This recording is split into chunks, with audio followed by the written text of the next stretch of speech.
ভিডিওতে লম্বা ঠোঁটের এই সুন্দর পাখিকে দেখছেন? এরা এই পৃথিবীর ক্ষণিকের অতিথি, ঠিক আমাদের মতোই। মাত্র কয়েকদিনের জন্যে এরা এই দুনিয়ার আতিথেয়তা গ্রহণ করেছে। সাধারণত শীত প্রধান অঞ্চল আর জলাভূমিতেই এদের বেশি দেখা যায়। হাড় কাঁপানো শীত এলেই এরা হাজার মাইল পাড়ি দিয়ে আমাদের দেশে আসে মেহমান হয়ে।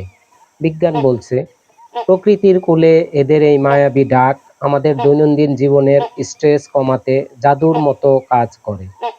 এরা কেবল সৌন্দর্যই বাড়ায় না, বরং সাপ, ইঁদুর, ব্যাঙ ও ক্ষতিকর পোকামাকড় খেয়ে প্রাকৃতিকভাবেই আমাদের পরিবেশের ভারসাম্য রক্ষা করে। মনে রাখবেন, জীববৈচিত্র্য বাঁচলে তবে মানুষ বাঁচবে। তাই আসুন, নিজেদের স্বার্থেই প্রকৃতির এই অতিথিদের রক্ষা করি। ধন্যবাদ।